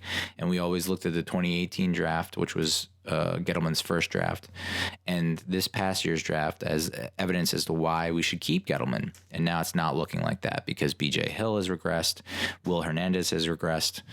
And at what point do you say that's the coaches? That's on the coaches. The coaches are not doing their job to help these guys mature in their second year. And you could say sophomore slump. Everyone goes through a sophomore slump. Most people go through a sophomore slump. Barkley's going through a sophomore slump. But to say that we shouldn't have drafted Barkley first, or with our first pick last year, I mean, what, dude? The guy is, I mean, you can't, a generational talent once in a lifetime. You cannot pass on that. People are citing that Will Hernandez has a PFF grade, Pro Football Focus grade, that's lower than Eric Flowers this year. And so everyone's like, oh my God. First of all, Pro Football Focus, like, you almost have to take it with a grain of salt because their grading system is just so, like, out of control. But I don't think that Will Hernandez is worse than Eric Flowers. I just cannot bring myself to think that. Kevin Zeitler, who we got via the OBJ and Olivier Vernon trades. He just missed the Pro Football Focus's Team of the Week. He recorded the third highest grade for a guard in Week 13 and was the highest grade for the Giants offense, for what it's worth. I know I just shit on PFF, but I guess that's a good sign that he was able to bounce back. At the same time, that makes me think of the OBJ. He's now voicing his frustration in Cleveland, saying like he doesn't know if he's going to be around in 2020. He doesn't know what his future is in Cleveland. He doesn't sound psyched to be on the team or be a part of it, especially after they lost the fucking Steelers and Duck Hodges. And it's like, goddamn Cleveland. On the bright side, so there's a lot not to be happy about with the Giants. My opinion is that the coaching staff stinks and that our top talent is regressing, and our young top talent. And if that's why we were keeping these motherfuckers in the first place, and that's why Gettleman was not going to give them the axe, was like, well, young talent. They're here to develop young talent. Well, guess what? They're not. They're not developing the young talent. Our young talent is actually getting worse under their leadership. So, they always cite Daniel Jones when it comes to escorting Pat Shurmur out of the organization. And it's like, I just don't see it. I don't see the progress. I see us getting worse and worse by the week. I see us getting worse. We are worse than we were in 2018. We were 5-11 in 2018. And the only thing I can see happening is now that Jones is hurt and he's got the high ankle sprain, and it looks like maybe they should just shut him down. We're already out of the playoffs. Shut him down for the rest of the season. Let him get healthy and better. I think he saw enough game time and enough snaps to know where he needs to improve and where he's got things down. Wow, this worked out amazingly. Now we get Eli back. He can do his farewell tour, the last 4 games of the season, hopefully sweep the Eagles. But you have fans that are like, we want to see him do good, but we also want to see him lose out so we can still get that top pick and get Chase Young. Wouldn't it be so like Eli and the Giants to go on a 4-win winning streak and we go 6-10 and we don't get the top pick, we can't get Chase Young, Eli's gone, and somehow Shurmur's able to use that goodwill and say, see, when we have our top quarterback and we have Barkley and Ingram and Tate and Shep on the field for the final 4 games, we won games. And that's why I should be coach. Oh, yeah. And while I'm glad that it worked out like it did and we're able to see Eli right off into the sunset with some hopefully some wins, and people put such a fucking emphasis on his record. Oh, 116. Dude, I don't care.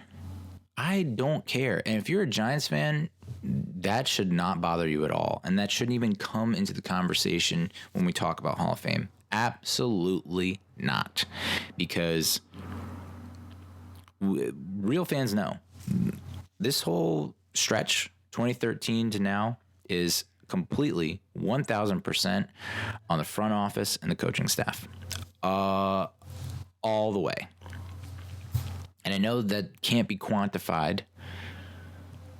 There's no direct correlation that you can't put that in a box score, but the real fans know. So if he ends up 116 and 120, I could give a shit because I know what he was able to do for this franchise and that he has the ability to win. It's different if he's like, if this was the case the entire 16-year career, which I don't know how you make 16 years out of losing football. I mean, that's just, he wouldn't have been playing 16 years if he was a loser. He just wouldn't. I mean, it's just not, it doesn't happen in the NFL for anyone. So, it's just funny that he was 4 games under 500. Well, okay. I mean, all I have to point to is 2013 to now, when he was surrounded by nincompoops. So I don't give a fuck about that. And all the other fans, like Eagles fans, chirping at me saying 116, he's going to end up with a losing record. I don't care about it. And I guarantee you Eli doesn't give a fuck about it. So keep throwing that number at our face. We don't care. we know what he did for this organization, this franchise. Almost to its detriment. And I said this in a blog post, Eli was carrying the team so much in 2011 in the playoffs, in the Super Bowl, that it masked what the true talent of the team. And even Brandon Jacobs said it. He said, listen, this year's Giants team is more talented in my estimation than the 07 and 11 teams. And what's the difference? Well, we were in a better mental headspace. We persevered despite our maybe not being as talented. Headstrong, confidence, all the things that players should take upon themselves to do. But it's also the responsibility of that coaching staff. And you can see, and Tiki Barber has talked about this, and Tom Coughlin has talked about this, and the players on that 07 team have talked about this. We lost Tiki Barber, retired before the 07 season. So talent-wise, we were not better at the running back position. But Tom Coughlin saw Tiki Barber's retirement as a sign that he needs to change things and he needs to get better and he needs to have a better relationship with his team. He formed the captain squad, whatever you call it. Top player from each unit would meet, have a leadership group, and then it trickles down and filters down from there. Guarantee you Pat Shurmur doesn't have that. Guarantee you Ben McAdoo didn't have anything like that. So yeah, you could say that Tom Coughlin was prematurely let go or fired or forced out the door, and it was partially because of Jerry Reese and not giving him the tools that he needed. Sure. But then someone tweets a video of Ron Rivera. Rivera gets fired by the Panthers, which is, if Rivera is getting fired this early in the season, before Black Monday, like a month before Black Monday, how in the fuck does Pat Shurmur have a job? Because someone tweeted out a video of Ron, and I've heard nothing, and maybe I just have blinders on and rose-colored glasses, but I've found way more positives about Ron Rivera than I have negatives. Sure, he mucked up a few games this year, winnable games where it came down to the goal line situation, and maybe, he doesn't put his team in the right call. Maybe he doesn't stress to the offensive coordinator, hey, we need something better than just McCaffrey up the middle. But all positives, especially from his players. Greg Olsen, guys that have played with him for a long time, can say nothing but good things about this man. And then that video of Ron Rivera in the locker room at halftime, talking to a cornerback, talking to his team. David Mayo, I saw a David Mayo sighting in that locker room during that speech, which it wasn't a canned speech. That was him, off the cuff, natural, not even talking about X and O's, talking man to man, saying this team thinks they're better than you. They've challenged you, and we've taken it, and we need to give it back to them. And he speaks from more than just X's and O's. He speaks on a human level and connects with his players. Just in that 1-2 minutes talk that I saw, I was like, that's our guy. We need Ron Rivera yesterday. And I don't know how John Mara sees that video and doesn't immediately fire Pat Shurmur and hire Ron Rivera like 2:50 p.m. on Saturday, December 7th. Like, I just don't know how you see that video and don't think, and yes, it's just a snippet and it's a clip out of a very, it's just a minor moment out of, it's just a small sample, but goddamn, that got me fired up. I wanted to run through a wall, inject in my veins, all those cliche sayings. Ron Rivera is our guy because he's able to talk to, and it goes beyond football with him. And he said this with like, some reporter brought up like Jonathan Stewart told Ron Rivera that he had a boy or a girl, he had a baby. And Ron Rivera was ecstatic and so happy for that player and was like, this is the best moment of your life. And it goes beyond football with Ron Rivera. And I think that's important. And yeah, you want to keep it professional. You want to focus on football, but you also want to realize how football fits in the greater context of life and of becoming a father, a husband, a brother, a son. All that shit matters. And there's a disconnect. And you can say that Pat Shurmur's a player's coach all you want, and he's seeing a lot of progress in practice. Blah, blah, blah, blah, blah, blah. Point is, I don't think you're going to see people talk about Pat Shurmur when he gets canned like they have, like Greg Olson has talked about Ron Rivera. I am so in on Ron Rivera as our next head coach. It's unbelievable. And yet you have Steve Tisch coming out and saying, we're going to wait until the end of the season when me and John can get together and talk about what we saw and what we think for 2020. And I'm just thinking, Steve, you are delaying the inevitable. What about this season has told you that Pat Shurmur is your guy and that James Bettcher is your guy and that this staff is your staff that's going to turn this fucking team around? What about that? What about them has convinced you that these are the guys and that they're making the right decisions? So regardless of talent, are you making the right calls on the field? No, they're not, obviously. Julian Love didn't sniff the field for the first 10, 11 weeks of the season. He is now playing and starting and seeing significant snaps, and he's doing an amazing job. What the fuck happened there? What? Just tell us.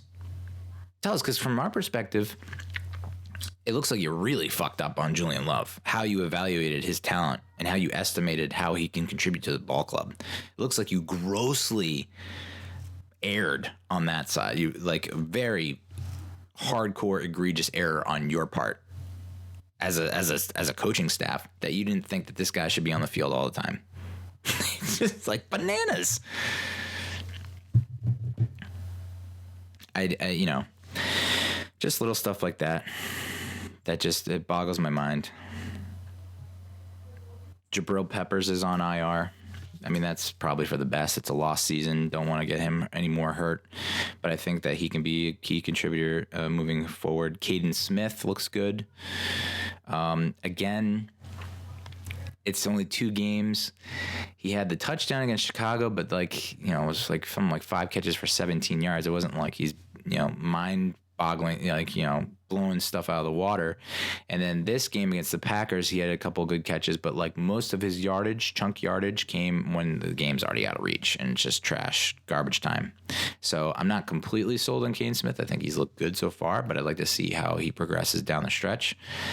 But that is a good sign because that means a couple things. If Caden can come around and actually perform and it looks like he can be your number 1, which is crazy to say, you don't need Rhett Ellison in his fucking contract, and you can even think about trading Evan Ingram. Or I would err on the side of possibly moving Evan Ingram to a slot number 3 wideout position. So there's some good to have out of this. But oh boy. With this loss against the Packers, Pat Shurmur becomes the first Giants head coach with 10-plus losses in each of his first 2 seasons with the team since Ray Perkins in 1979 and 1980. Of course, I think Perkins left in maybe 81 or something like that when we got Parcells in 83. So the tides are changing. I honestly think that we're almost at the end of Shermer and Betcher and all that nonsense. I think that's going to be like a palate cleanser. We're going to detox from that, bring in a whole new coaching staff that knows what the fuck they're doing and has shown that Ron Rivera is a proven winner. And honest to God, this is how sad the state of our franchise is, that we just want playoffs, dude. We're not even talking Super Bowls here. We're just talking winning records. A winning record. That'd be cool. If we miss the playoffs, shucks. But let's have a winning record. I'll take an 8-8. I miss the days of 8-8. 8-8 used to be like a nightmare for this franchise. We went 8-8. There are times when we went 8-8 and made the playoffs, and we were like, oh man, what the state of the New York Giants? Are we like, what do we do? I would die for years like that. So I would take 8-8, miss the playoffs over what we're getting now, because I think we're regressing. And I think Mara knows that, and Tish has to know that. And, you can point to injuries all you want, but look at the fucking Patriots, dude. And I know the Patriots are an outlier. They're an exception to the rule. But there are teams that are getting dinged up with injuries, and it's next man up. And even the Giants did that in the past, where they have injuries. It would be next man up, good to go, because everyone bought into the mission. Everyone knew what they were doing, how to execute. They were properly coached up. And this team is not. And I think we definitely do have the talent. We just need better coaches. So, all right, that's this week's episode. I'm sure I missed a lot. I'm sure I butchered a lot. I mean, this is what happens when you have a full-time job and your mind is fucking fried. It's just like you're just kind of winging it and hoping for the best. So hopefully you stuck around through it all. If not, so be it. I'm talking to myself, talking to the Lord above, talking to Dad up there, up in the ether or whatever. All right, so that's it. Reach out to me on Twitter, Facebook, Instagram, Snapchat, TikTok, Reddit. I don't know. No one does, so it's fine. Call the voicemail that no one calls, 862-BIT-1986. And that does it for this week. We'll see you next week, muchachos. Adios.